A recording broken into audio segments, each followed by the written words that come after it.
To Uncomplicating Business for Teachers, Helpers, and Givers. I am happy you are here. My name is Sarah Torpy. I am a business coach and a mom and a teacher and a wife and all the hats wearer. And I am here to talk to you today about what I think of as doing what's yours. Now, this is a whole topic, right? But the idea here is that when you focus on doing what's yours to do, that it simplifies your business and it speeds up what you get accomplished, while at the same time subtracting out the drama and the fuss and the extra, which sounds way too good to be true, but is in practice actually simpler, which is bananas. So that is our key topic today. Before we jump into that, I want to tell you two things.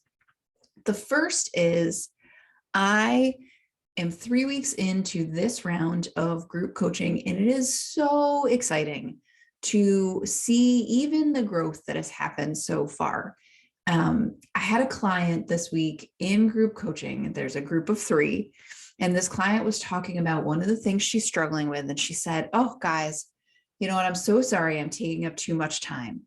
And one of the other members of her group looked at her on Zoom and said, "No, no, no. This is exactly what happens to me too. This is exactly how I've been thinking about it. And it feels so good to know that you have the same problems too, that I am not the only one." And this is part of the magic of group coaching, because it is amazing to have someone else share something they are struggling with and find that you know exactly where they are and how it's going, because you're doing the same thing, you're having the same problem. That's one bonus of group coaching. The other is then we as a group got to really work through what the next steps are for each of them in their individual businesses. Because it's small group, we got to sit together and say, okay, this is the problem. Everybody's got a version of this problem in their business. Now what? What are the next steps that each individual is going to take that fits what they do in their business and their life and their schedule to solve this, to work through this struggle. And so we had pieces that everybody was going to try, and we have pieces that were individualized, and that's the magic. The other thing I want to share is I had a client send me an email this week that I adored, that made my week. And the subject line said, "I did it." These are love notes that I get from people over email or messenger or all kinds of things. And it says, "Dear Sarah, I just want you to let you know that I had a consultation last night for a new client. I told them my new price," which honestly, as a side note, basically is double what she's charging now, because she, as a teacher, as a giver, as a helper, has been wildly undercharging for her work. And she didn't realize it because she didn't know other options were out there. Sometimes we're undercharging and we don't know that something else is even possible. But the email goes on, it says, "I said it would be my new price with no hesitation because I've been having her practice." And the new client didn't even blink. She just said, "Okay, great, put us on the wait list." This is magic, because it really increasing your price, changing how you charge, and offering it to new people or even your current people, and that's what we're going to work on with her next, is not as complicated as you think. But we make it more complicated because we internally skip steps. We do lots of things to make it harder on ourselves. So I just want you to know that if you are struggling with pricing, that there's help for you, that it's not complicated actually to get what you need from pricing, to be charging more, to be in a position where you feel really good about what people are paying you for the work you're doing. And that is possible, and it's not as complicated as you think it is. The last thing I will say is, before we dive into stuff, is that in March, I have this on my calendar already. I'm going to start talking about it little bits here and there. I'm going to offer a class. It is called Selling by Giving, and it is going to be 15 weeks long. It is going to be live with me. There is going to be cap on the number of people that get to join, because, a giant class is not great.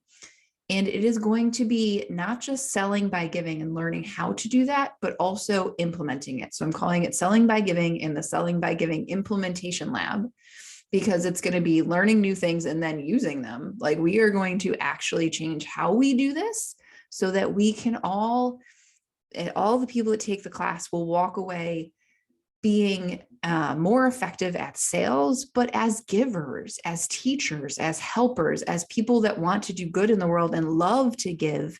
It is tying those two things together in a way that will grow your business, but also like make you happy about sales. Like, you don't have to hate it.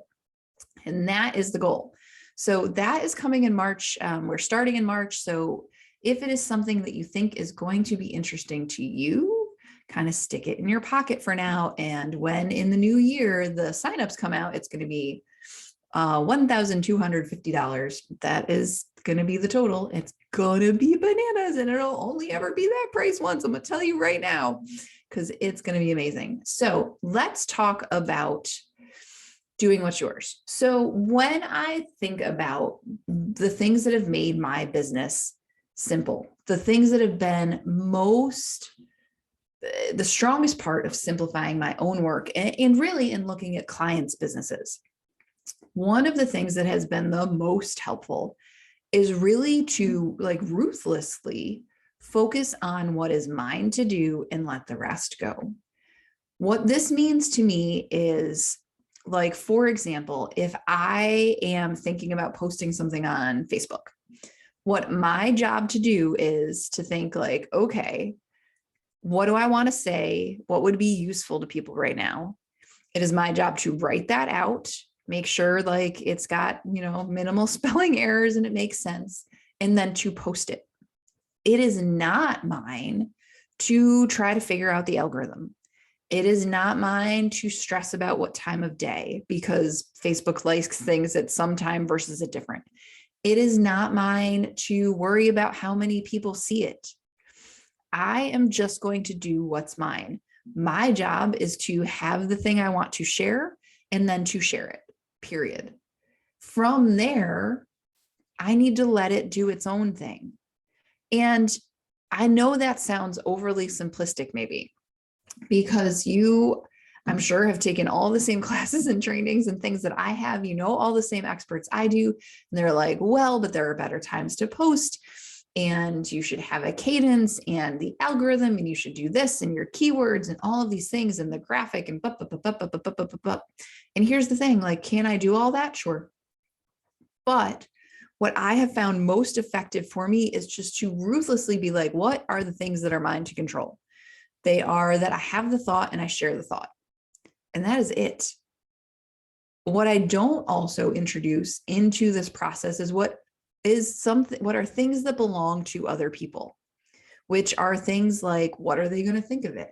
How are people going to respond? Are people going to respond? What are they going to do when they respond? How am I going to feel when they respond? What are all the ways this can go wrong? None of that is mine. That all belongs to other people. And so when I am wrapped up in other people's thoughts about this thing I'm doing, I'm not doing my own thing. I'm not doing the things in my control. And this is the trick to this. So for me, I think of this, in my Facebook group, which is Uncomplicating Business for Teachers, Helpers, and Givers, which you should come join because it's amazing. In my Facebook group in October, we focused on things that are our internal controllables, like consistency and how we make decisions and our presence and how we trust ourselves and time and how we think about it. In November, we're focusing on what I think of as the external controllables. And these are the things. They are the things that we do that are ours to do. So for example, for me, these come in, basically 7 categories. Category number 1 is pricing. I can set the price. I can decide how I feel about it. I can decide to share it and not have any drama. Like, those are all mine. What happens after that is it is not my job to over-explain it. It is not my job to worry about other people's thoughts about it. It is not my job to do any of those things. My job is to decide what the price is for my service to feel good about it, and to share it, period. So it is pricing. It is how we connect and network. It is how we market. Really, it's like how we talk about what we do. It's my job to know what I do and say it all the different ways. It's not my job to worry about if the way I'm saying it this time is the right way, because, I'm going to say it 5,000 times. Sometimes it's going to be great and sometimes it's going to be trash. Like, it's just the nature of the game, right? So my job is just to say it. Visibility. So the ways and the places that you are out in the world. Again, like it's platforms you love versus places you don't. Do you love email? Do you love TikTok? Do you love Instagram? If you listen to this podcast, I'm not an Instagram person. I just can't, but I do kind of secretly love TikTok. So that is one thing. It is about making offers and making invitations. You control the amount of that you do. If you're like, oh my gosh, I'm not making enough offers, the person who changes that is you. That's in your control. It is setting your goals and thinking about what you want to prioritize. And then it is celebrating, but even celebrating out loud. Like, I am trying to do a better job as a business owner of doing that myself. That is why I shared some of my clients' wins and some things at the start of this podcast, because that is how people understand what you do from the stories. But if you never celebrate out loud, people don't know. We're hiding it. So this month in my Facebook group, every day there is a prompt, a thing to do that has to do with one of these external controllables. And they've been great so far. I'm getting messages every day from somebody about, what they've done, which one they did and how it worked. So the first one, November 1st, was what's the most important thing that you want people to get from working with you or buying from you, and to go offer that to someone today without getting wrapped up in how. Just like, go make a post, go make an offer, go make a video, do what you got to do. The second one, and I think this one, I've already heard stories from people about how useful this was to think about your social feeds and think about someone quote unquote, and enjoy their posts and content, but you don't actually know one-on-one, that you're like, oh, she's great, I would love to chat with her. If you have someone like that in your world, reach out to them and ask them to chat so that you could know them as a human, especially if you really like what they're doing. That doesn't mean you have to buy from them. Just might be like, hey, I think you're great. I would love to know you as a person. That's it. That's all you have to say. And then every day since, there has been another post and another prompt. So for you, if you want to do more simply, that one about reaching out to somebody you think is interesting is networking. That's just it. That's all of it. The first one about what you want people to get from working with you or buying from you, that is offering. It's all it is. So every day is going to be a little bit different. To the next one towards the end of the week, the Friday one, is about celebrating something and then sharing it out loud with your audience. Like, I have a woman in my Facebook group who ran a marathon in under 5 hours last week. I was like, did you tell everyone? Because, oh my God, not a work thing, but still it tells you a lot about her as a person. And that's amazing. And I'm like, don't run. So I'm fascinated by it. But, these are tiny little prompts. So if you're not in the group, you should come join. If you are like, no, thank you, no group, that's fine. But here's what you should think about. Think about what is in your control that you do versus what's not. Think about the places in your day-to-day where you are giving away control, where you are spending time and energy on things that don't belong to you, like other people's thoughts, other people's motivation, Facebook's algorithms, all those kinds of things. Where are you spending energy and time in places that aren't yours? And strip those away. You can stop at simply making the post and then not think about it anymore. It's allowed. And if you're like, oh gosh, I don't know how to strip this out. I don't know how to strip the extra out. I don't know how to just focus on what's mine. I don't know what's mine and what's not. Fine, totally fine. Send a message, send an email to sarah@torpycoaching.com. Come into my Facebook group, come find me on LinkedIn. Let's talk about it. Like I am this same human in real life that I am here. Can't help it. This is the girl you get. And if you want my help, I am here to offer it to you.